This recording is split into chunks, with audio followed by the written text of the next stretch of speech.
So I got a bunch of like the regular generic Yankee t-shirt with players on the back. Got like Mo, Pettit, Gary Sanchez. I think I remember Gleyber Torres. I grabbed one. I don't know who I grabbed, so we're going to give the big reveal. The winner is Andy Pettit.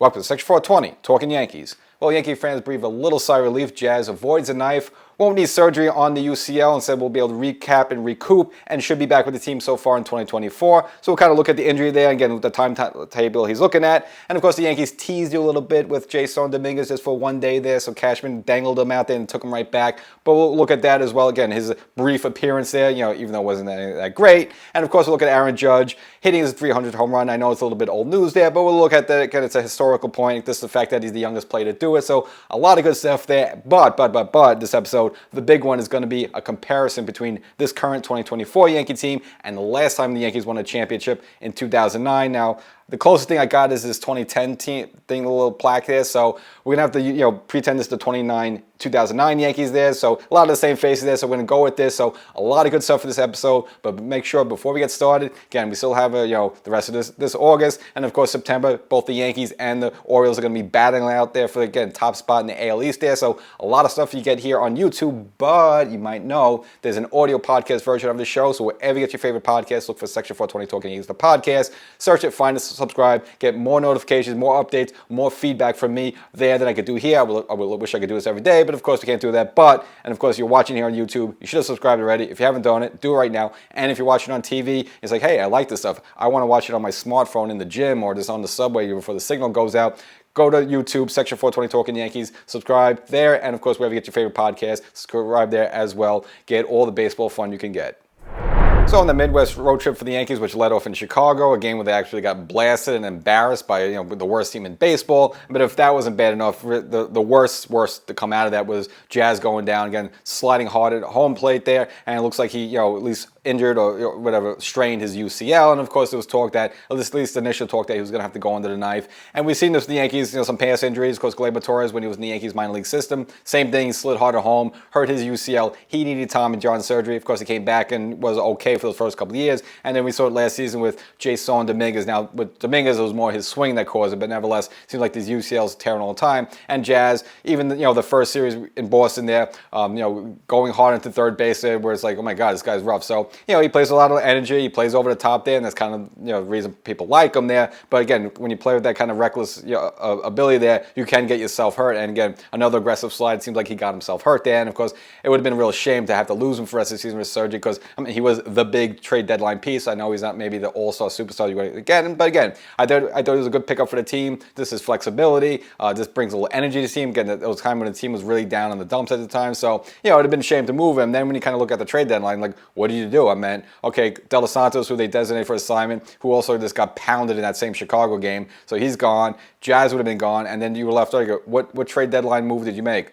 We got Mark Leiter Jr. Now, I like him overall, but still, that would have been really underwhelming. Jazz was the centerpiece, and did not have him just for the rest of this season there, and as well for the playoffs there. Would have been a real shame. I'm not going to compare Jazz to maybe what David Justice came to the Yankees in 2000, kind of energized the team a little bit, but almost a close second there. So we're a little bit ashamed to lose him. But it looks like after the Yankees a few days off a little bit, the Yankees doctors evaluate him, and it looks like he at least doesn't need the surgery. And even good news, I'm sure you saw some clips of him still taking some grounders there at third base. And again, he just started there at third base, but already taking some grounders. He says he feels fine, and according to him, he felt like as soon as he cleared off the IL, he could play right away. Doesn't seem like it'll be that optimistic, but he should be back rather soon there, and it's just good good for the Yankees there, just because, again, I just thought he was just a good piece, similar to when David Justice joined the Yankees in 2000 and gave them a little jolt as well. I think Jazz has done that. He's a little streaky hitter, we know that, stuff like that, but of course, the first initial, first initial games was like a honeymoon there, of course, the 4 home runs in the first 3 games there, and just the whole thing.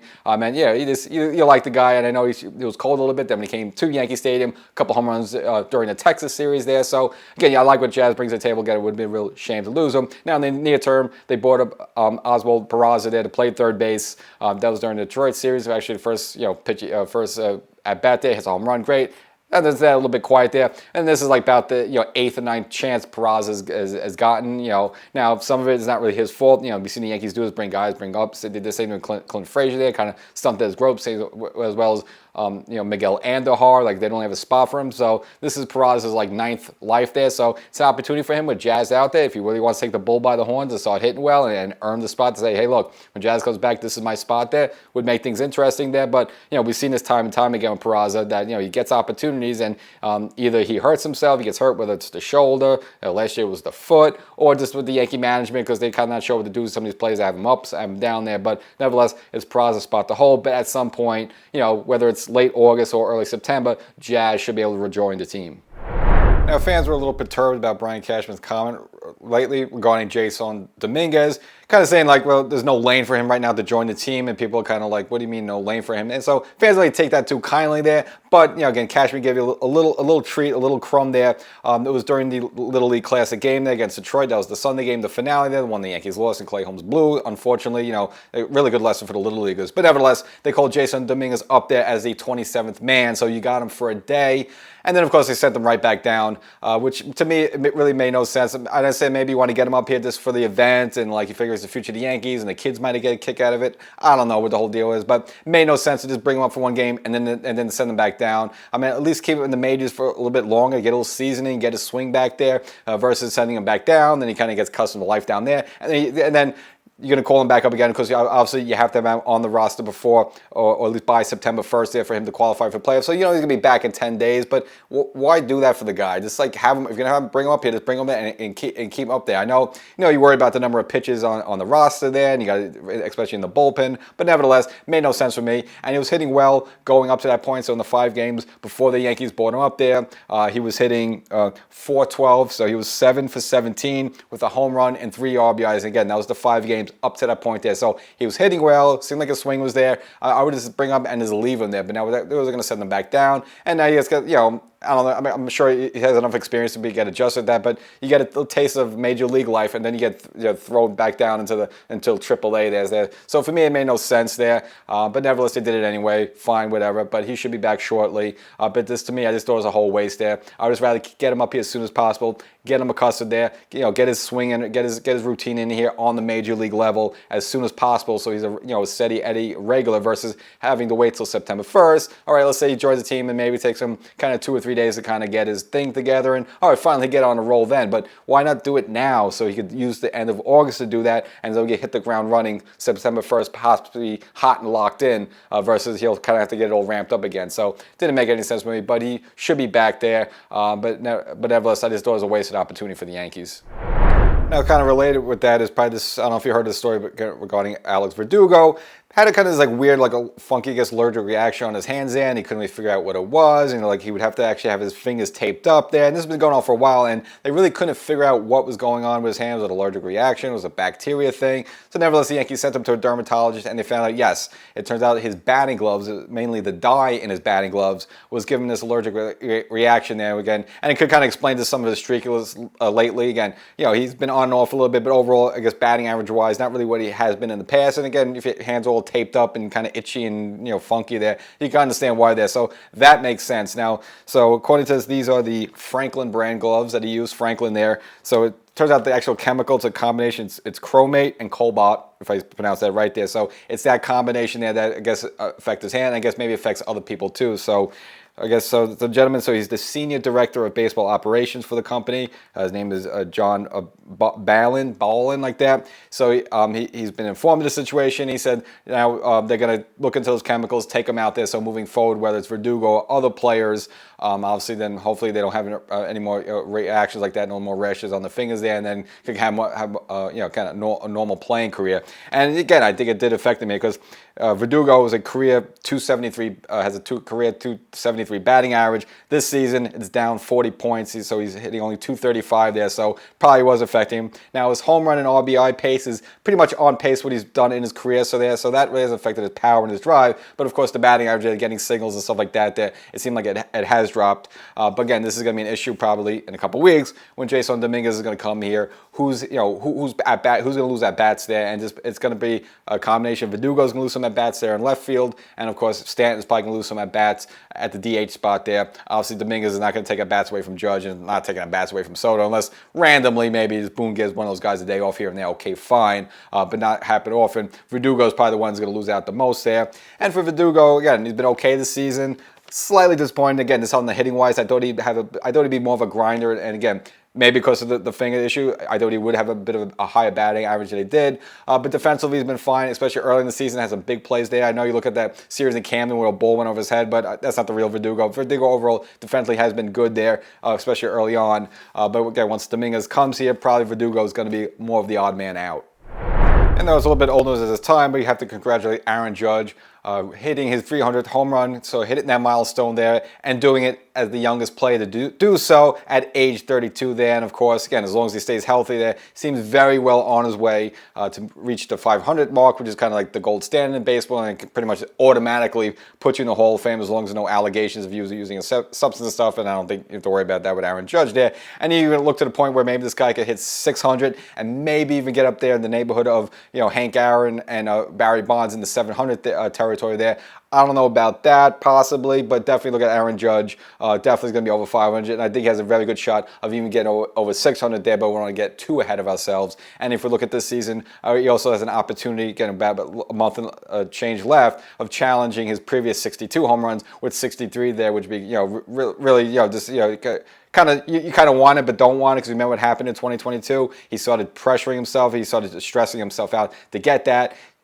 Obviously, he started swinging out of his shoes. He started swinging out of the strike zone there. Kind of got out of himself there, out of character, and that carried over to the playoffs where he was not as effective as he was during the regular season there. So you kind of want it, but you don't want him. You want to stay where he is right now, where he's just completely locked in the zone, doesn't go outside of it too much, commands the strike zone there, has a good eye right now. But again, he possibly could challenge the 62 there, but we'll see where that goes. And also, if you want to compare to some past Yankees, of course, probably maybe the greatest Yankee of all time, Babe Ruth, Aaron Judge, again, getting this feat in 400 fewer at-bats than the Babe there. So again, he might be on a quicker pace than the Babe, and if that's the case, could he possibly get past the Babe's, like I guess 715 there? Can he get past the Babe there? So possibly, I don't know if he'll hit the 700 mark, but I think he'll definitely get over 600 mark. Now, just have a little fun here if you want to compare the Babe and Aaron Judge there. Now, obviously, these are two different eras there. Now, the Babe, again, during when he was playing it, reason he didn't have as many at bats because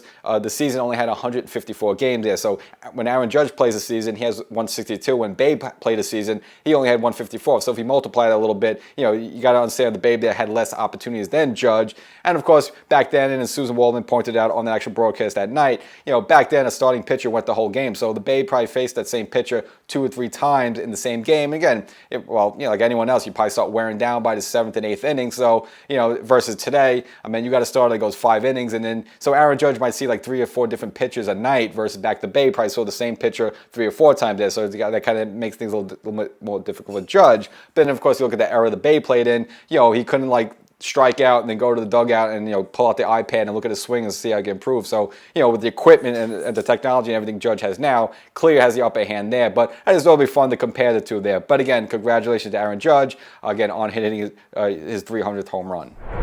So when Judge did hit that 300th home run, again, it was on that Midwest road trip the Yankees took in mid-August there, which should have been an opportunity for them to pad up their leads, pad up some wins there, but really got to look at it as kind of a missed opportunity for the Yankees. Now, again, it kind of gets overshadowed because of the Judge 3 home runs there, and of course, the second Chicago game, that's the game where Juan Soto, for the first time in his career, hit 3 home runs there, and so you have that historic feat there, and everyone kind of concentrated on that, and of course, as I mentioned before, the Little League game Sunday, the game the Yankees lost, but of course, the cool thing, Judge and Giancarlo Stanton in the bus with the little kids and all that stuff. So you might have been distracted by all that stuff there, but it was really kind of a bad week for the Yankees. I mean, you have the Chicago White Sox, they just come off like losing 21, 22 games in a row there, the worst team in baseball, and the best you could do is take, first of all, you get embarrassed in the first game, okay, you recoup and take the next 2 there, but just the fact you got embarrassed in the first game, and then of course you took the Detroit series. Now, of course, they're better than the White Sox, but the Yankees were facing them. There were a couple games under 500 there, and they lose 2 out of 3 there. So you look at this road trip of 6 games, where I've said beforehand the Yankees should at least at a minimum go 5-1, end up going 3-3 there. So kind of embarrassing. And if you wanted to dissect the games a little bit, I mentioned the first game, Yankees absolutely getting blown out, and that's the game where Jazz got hurt there. And then the second game, now the Yankees win 4-1. You're like, hey, this is a good win there. Nestor Cortez probably has his first, at least his second best start of the season. I think his best start was early on. That was that home game against the Marlins. I think he went like 7 or 8 innings. But this game, he gave you 7 brilliant innings there. And of course, the highlight though was Juan Soto's 3 home runs. You're like, wow, this is a great game. He got a strong start. 3 home runs, that's great. But what would have happened? Okay, let's just say Juan Soto woke up, then he had a sore throat, he felt a flu, he couldn't play, whatever, he hurt, he was out of the lineup. Okay, where are we going to get the rest of your offense? So you take his 3 home runs out, and you have Nestor Cortez giving you a great start there. Now again, it's baseball, anything else could happen there, but you could have possibly squandered a brilliant start by him, and no one else contributed in the offense in that game there. So I find that almost fool's gold. So even though the Yankees won 2 out of 3 against Chicago, they could just easily lost 2 out of 3. I mean, that's just absolutely embarrassing. And then you switch over to the Detroit series there. Of course, you win the first game 3-0. Okay, strong start from Cole there. Got a home run from Judge, a home run from Peraza, that's it. But again, not really a strong performance by the offense there. I mean, you win 3-0, great, but it's not really, a great win to feel about, this given the situation. You drop the next game 4-0 there. Your offense, again, doesn't show up again. So again, kind of a theme there with this offense. And then, of course, the final game, the Yankees have a 1-0 lead there in the ninth, blow that, take a 2-1 lead, end up blowing that, and then lose the game in walk-off fashion. Again, Detroit was the home team during this Little League game there. But again, not a good road trip for the Yankees there. And of course, extra inning games have been death for the Yankees. I know a little lately it's been a little skewed because they had the game at Fenway, the Saturday night game, the Philly game. They wanted extra innings, and of course the home Texas game. So that kind of recouped a little bit. But at that point, they were 1-6 in extra inning games, and of course right now they're 4-7. So again, not a good road trip for the Yankees there, and again, a missed opportunity to pad up some wins. And I guess here's the entree of the episode. As I mentioned, top, we'll have a little fun here. Again, going back, having an argument, with some friends and stuff, say, is this Yankee team this year a championship team? And it's kind of hard to say yes or no. I meant they kind of a lot of the good ingredients. Of course, someone like Garrett Cole, of course, players like Aaron Judge with the season he's having, as well as Juan Soto, stuff like that. But I figured just have a little fun again. Let's compare maybe this 2024 Yankees team to the last time the Yankees won a championship, which, and again, a lot of fans always want to remind Brian Cashman, and that was, of course, the 2009 Yankees. Now, the 2009 Yankees, was kind of the last hurrah for the core 4 of all that. Now, was it a great team? Probably not. I mean, I don't think you put the 2009 Yankee team back with those, late 90s Tory Yankees team, and those were like, those were like the gold standard. 2009, again, you had some Hall of Famers in there, of course, some first ballot Hall of Famers in there, so maybe it's not fair. And of course, guys like, A-Rod, for example, who probably should be a Hall of Famer, isn't. And then you have people like just on the outcups of being a Hall of Famer, such as like Andy Pettitte, Jorge Posada, like that. So, even though they were a little bit longer in the tooth at that time, still you have a lot of talent on that team. But again, and again, it wasn't as good though as the late 90s Yankees team, but still formidable enough. And I figured let's just take that team and of course compare it now to this 2024 Yankees team, just to get an idea, is this 2024 team, does it have enough, greatness at positions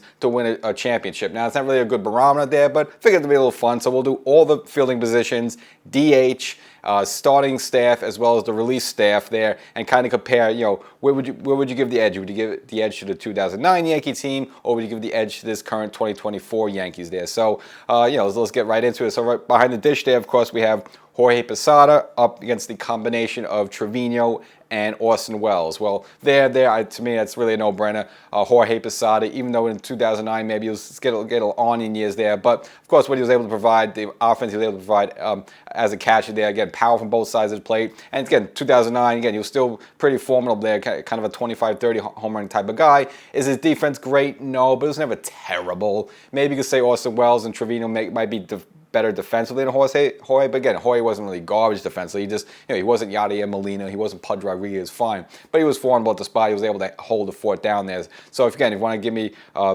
2009 versus 2024, I would definitely take Jorge Posada. So that's the first one there. First base, Mark Teixeira versus what we got this season is a bit of a mishmash. I know he started the season with Rizzo, and of course he goes down, and then of course put DJ a little bit there, and that's when he was really struggling mightily.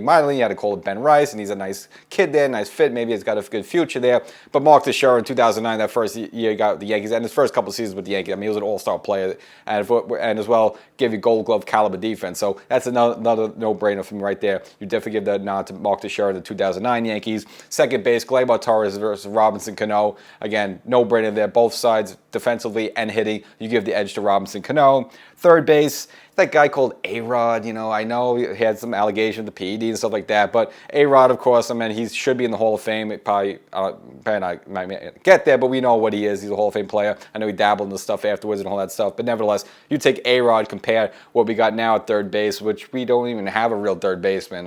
Right now it's Oswaldo Peraza for a while, but it's been mixed match. It was DJ LeMay to start the season there, a little Oswaldo Cabrera, John Birdie, and then of course he tore his leg. I don't know if we can see him again. And of course, they try and Jazz out there, and he was doing it before he got hurt there. So, but again, we don't even have a third baseman. So, just in fact, but compared that little group versus Alex Rodriguez, and Alex Rodriguez carried that 2009 Yankee team during the playoff stretch. So, again, another easy win for the 2009 team. And then move us over to shortstop. Derek Jeter versus Anthony Volpe. Anthony Volpe, nice kid. Maybe he's got a future there, but of course, Derek Jeter. And again, even 2009, still pretty much, maybe the little end of his prime there, but still on top of his game there. So another easy win for the 2009 Yankees there. Now we go to the outfield a little bit. I know it's a little shifty left field because they didn't really have a de facto left fielder, but at that point, Damon's arm was really pretty much shot, so he relegated him. So I guess we'll consider Damon the left fielder, so we'll compare him versus Verdugo. Look, I like Verdugo. Maybe Verdugo's defense is better than Damon's. It definitely has a better arm than Johnny Damon.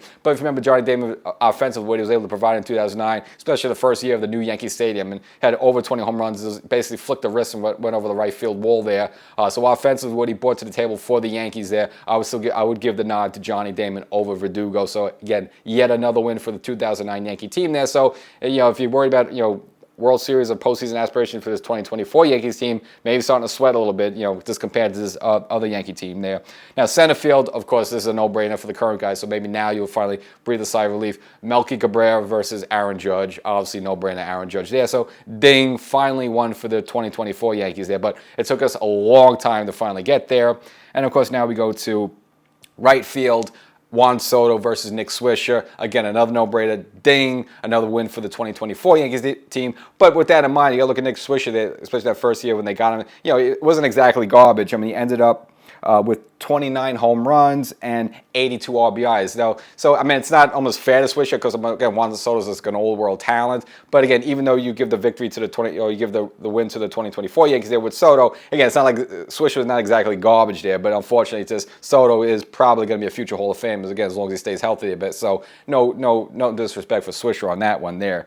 And then finally, we'll go to the DH. Now this one's a little interesting. Hideki Matsui versus Giancarlo Stanton. Now, I'm sure you compare the two careers, and Giancarlo Stanton, again, he's probably going to hit 500 home runs. Good shot. He's a Hall of Fame player. Again, you got to say one of the more feared hitters of this generation versus Hideki Matsui. Now, Hideki Matsui is not garbage there, but you want to give me both players at where they are right now. Where Giancarlo Stanton is right now versus where Matsui was in 2009. I know 2009, that was his last season with the Yankees. Pretty much his legs were shot. He couldn't play the outfield anymore. We all know that. But offensively, he was still there. He was still clutch. I would actually almost take Matsui over Giancarlo Stanton, especially now if you're talking about the postseason. You need a big clutch hit. Who are you going to trust? Would you trust Hideki Matsui or Giancarlo Stanton? Of course, you're going to take Matsui. So, yeah, Stanton has the bigger baseball card. He's going to have the more stats and stuff like that. But, 2009 Matsui versus what we got now with Stanton. Again, Stanton's not the MVP player he was 6 years ago. That's long gone. I would take Hideki Matsui. So, ding. The 2009 Yankee team gets another check in their column there. And now we move to the pitchers there. Now, this is going to get a little interesting there. So, we look at the 2009, I guess the top three, the top three there would be CC Sabathia, who just got a free agent. Of course, he was a beast because we know the body work he did 2008. They basically carried the Brewers as far as they could, even going like 2 days rest there, out of this world. And kind of did it with the Yankees a little bit too, going on 3 days rest a couple of times. AJ Burnett and of Andy Pettitte, the old crafty lefty there, Yankee, most wins there for a postseason pitcher there. Versus what we got now is Garrett Cole, Carlos Rendon, and you would say maybe in the third spot, I guess you could put a few guys there, but let's just go with Luis Gil because at least he's been the more impressive over Stroman and Nestor Cortez up to this point of the season there. So we're going to take the top three of those both there. You could say CC and Cole's a push, but Cole this season, I mean, he's been good, he's back, but, we still haven't seen the Cole yet. I mean, it seems like right now he's only able to go 6 innings. I'm sure he'll be able to stretch that a little bit later, but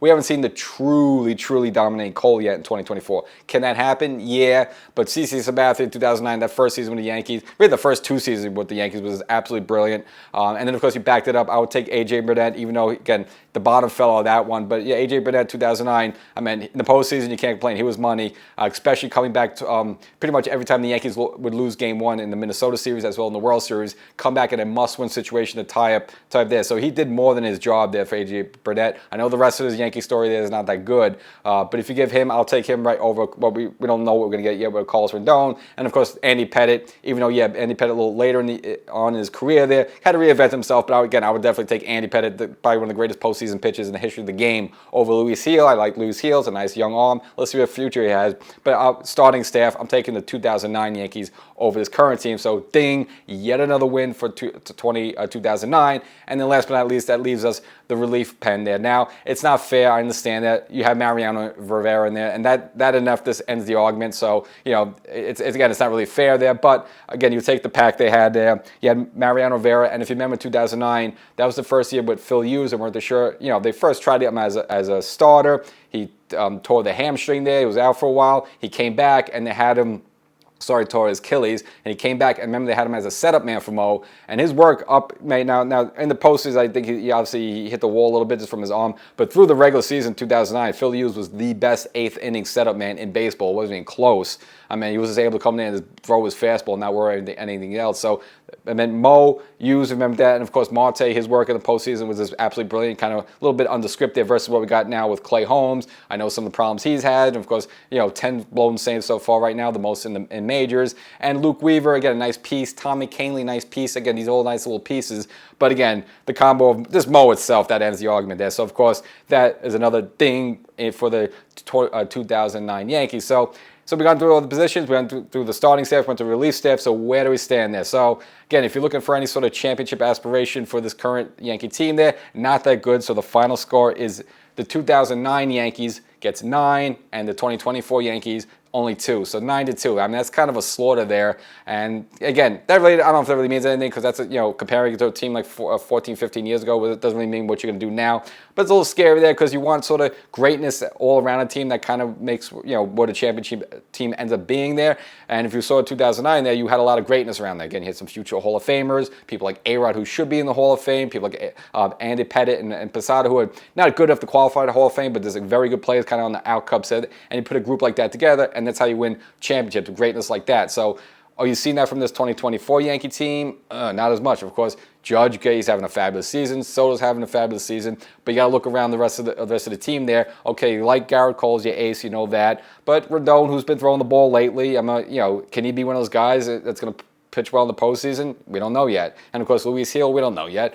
Stroman, Nestor Cortez, are they going to be up to that par there? We don't know. And, of course, the relief pen, a big game. I mean, Clay Holmes only got maybe a small sample size in 2022. So, but can he close a big game, a Game 7, of the ALCS or the World Series there? Kind of remains to be seen there. So, and as you look at the other positions, Gleyber Torres, is that greatness? Anthony Volpe, again, doing well, but again, struggling right now in the batting averages. I mean, is that greatness there? So I would say, it's a little scary news. Again, the Yankees have the right ingredients that they can win. It's just right now, if you just want to look at the team right now compared to some past Yankees teams, they just don't look like they're on par with some of the great Yankee teams of the past. So that's the episode. Hope you enjoyed it. Hope you enjoyed the comparison there. So, the dog days of summer are just about over. So if you're tired of the heat and the humidity, I guess you're getting a relief there. And the Yankees should also get some relief with some players back. And mainly, of course, Jason Dominguez should be scheduled to rejoin the team. And then hopefully use September to tune up that swing and get ready for a big playoff run.